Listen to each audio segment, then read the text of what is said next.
Hi everyone, Bernard here. I hope you're all staying safe and well, and welcome to the Citizen channel and our final official episode. There will be a supplementary one to this, but our final episode of the Matchday programme watch for the 2021 season, where we've been looking at other teams' away day programmes and rating them out of 10 and coming up with a little table. I say, just because City don't do it and a couple of others doesn't mean other teams don't. So today, please join me for this final one when we reach the final. We'll get to know what is number one. At the moment, it's Fulham, of course, is still number one, but we've got one go at it now. We've got one left to have a go. And it's going to be, and this was an excellent programme last year, so obviously I was optimistic for this year as well. We've got, of course, Brighton and Hove Albion, which is our last league game and last match programme of the season. I'm not sure what they're doing for the Champions League. There's going to be anything done for that. I have no idea, but that's a cup game anyway. That's a sort of one-off anyway, like I did the Carabao Cup one a little bit differently. Obviously, we're looking at league teams and league programmes, so join me today for that. Please, if you're new to the channel, push that subscribe button, push that bell notification as well. I like to try and inform and entertain loads of City things, book clubs, quizzes, City past, City present, history boys, lots of different things. So please check out all my playlists. And you will also see stuff on my film and TV channel. So if that's of any interest, if you, obviously with the summer months coming up, have a look at that and see if you enjoy my reviews and information vlogs on there as well. Or someone you might know might enjoy it, please point them in my direction. And all comments are welcome. If you're a programme collector yourself, let me know your comments. That's absolutely no problem. Anything to do with football, it doesn't matter. If you comment on City in general, it doesn't matter. It doesn't have to be about a programme or anything like that. And then please, of course, if you have to follow us or friends on Facebook and Twitter, there's a couple of links on screen there. I do try and check every 2 or 3 days and follow and friend everyone back, and I post loads of course City stuff on Twitter and Facebook as well. If you no time for a comment today, just give us a thumbs up. It's nice to get. I'll try and get at least 20 for each of these. I mean, we get anywhere between 10 and 20, but try and get me up to that 20 if you can. So just give us a thumbs up now if you can. That'd be fantastic. Even before you've seen it, even before you know what I've done, because I'll try and entertain anyway. Right, Brighton and Hove Albion. Yeah, 84 pages.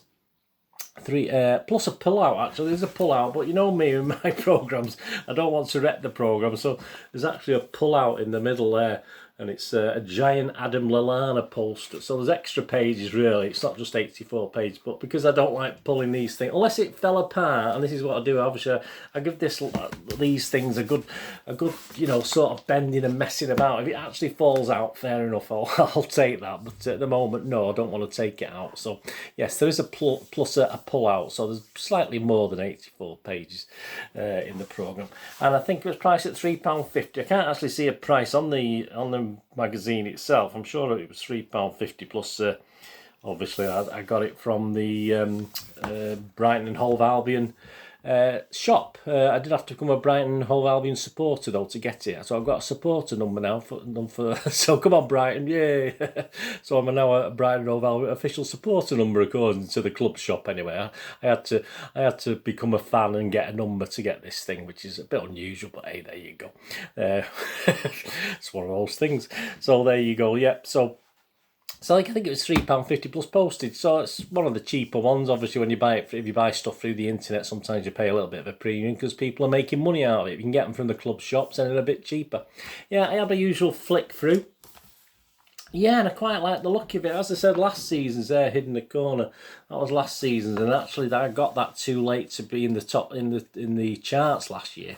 But it would have threatened Wolves. Wolves won it last year, Wolverhampton Wanderers. But that certainly would have threatened it if I'd got that early enough. I didn't get that till a month or two after the season had finished. So that was interesting. So I thought it looked good for this. But that was a hardback as well. That was a thick, a proper spine. This is Staples, which you know me, I do like Staples, especially if you've got kids and you especially want to take that middle bit out. It's easy with Staples. You just jam them up and take the thing out. So yeah, £3.50. I was having a look through and I say it looked quite good for a look at. It's always a good layout. It's quite modern looking. I do like the layout of these Brighton programmes. Not all. Some of the club's programmes are a bit higgledy-piggledy. There seems to be a lot of images and a lot of ads in it. I mean, I did actually go through the ads, and there's 22 pages of adverts out of the 84. So that's 26%. So that is that's a higher level of advertising in the magazines we've been looking at.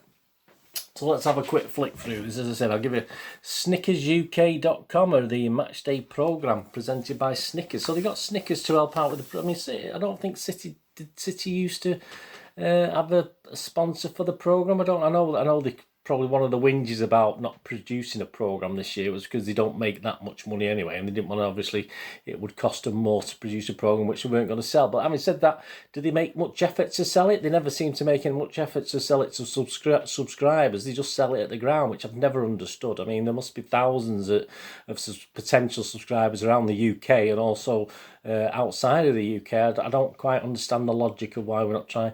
Are they just going through the motions, which you probably are, because obviously the programme's deteriorated a little bit, hasn't it, over recent seasons? But it's such a shame. I think they should make it a bit more of an effort, because these things come back. These hard copy things. I mean, you think newspapers and magazines are dead, but in the same way that records, you thought they were dead, but they came back, didn't they? So I think City should think about that in the future. I might have to have a word with them and see what they're doing.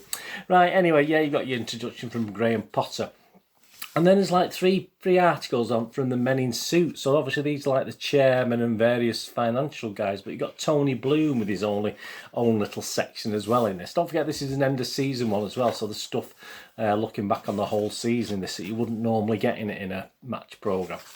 You've got Paul Barber, again, another guy. I'm not too sure what he does. He's another one. We welcome the players, staff and officials, City, blah blah. So that's the third guy. I mean, obviously you've had the manager and you've had two men in suits. So I'm not overly impressed with that. I don't really want to know about these financial guys and the directors and stuff like that particularly. I mean, every now and then you like to know a bit of the background and what they're up to. But yeah, it wasn't my favourite. Then you get to the Manchester City thing.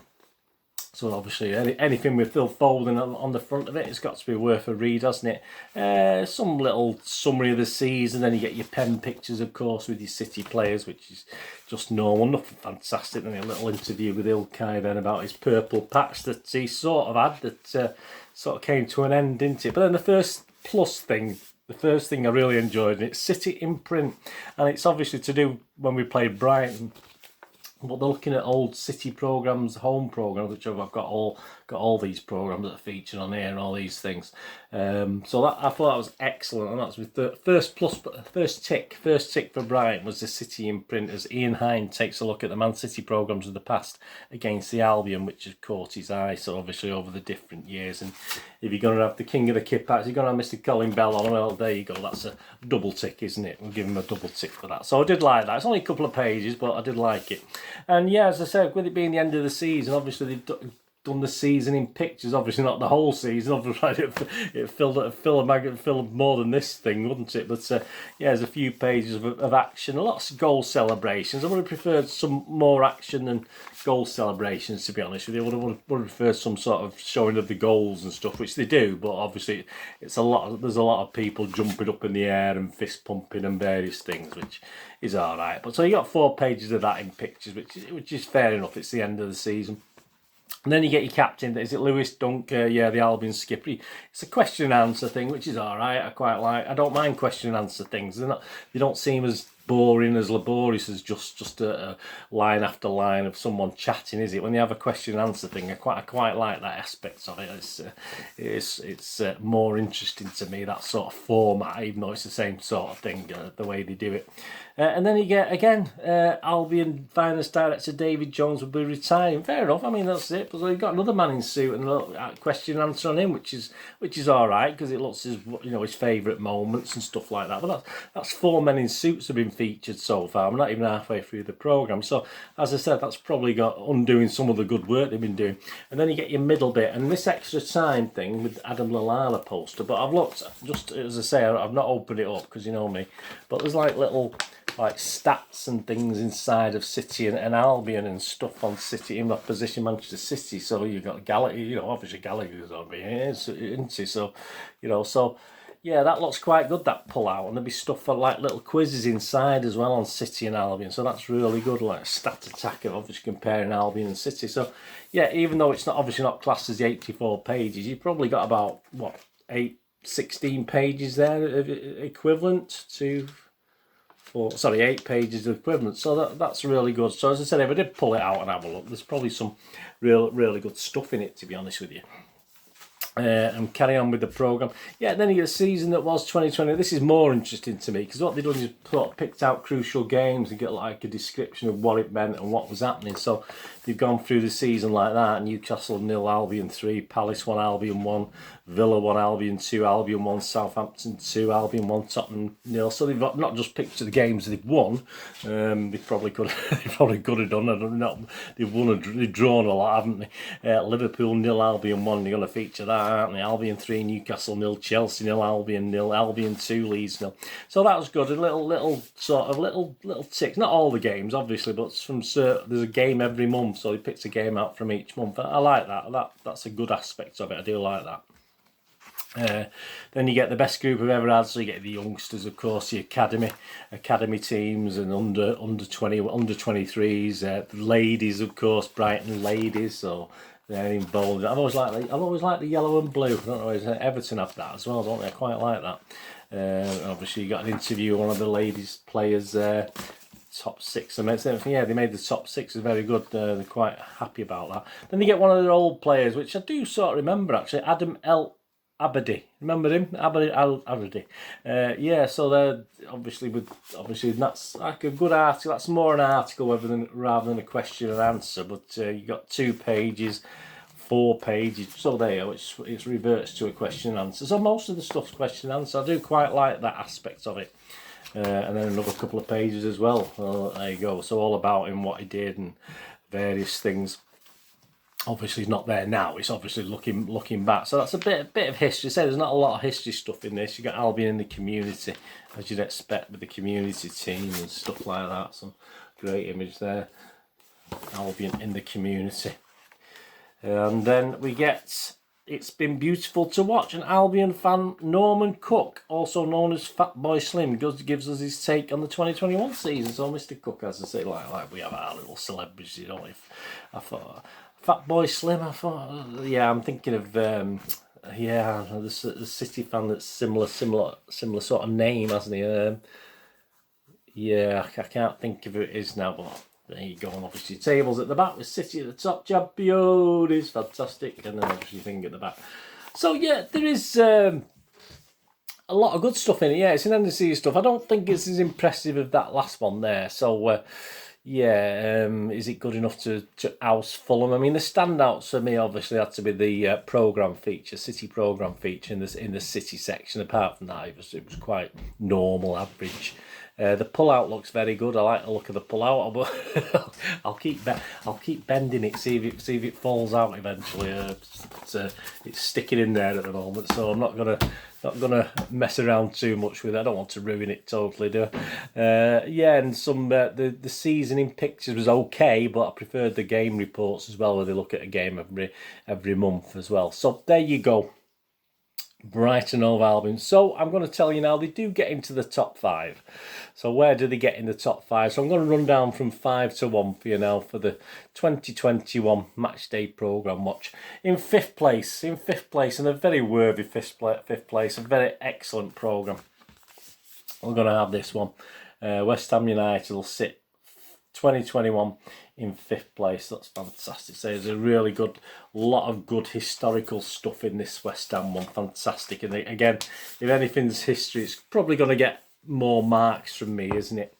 In 4th place, yes, well, we are going to come back to this. We are got Brighton. I'm going to stick you in 4th. So you got your Champions League spot. So well done, Brighton.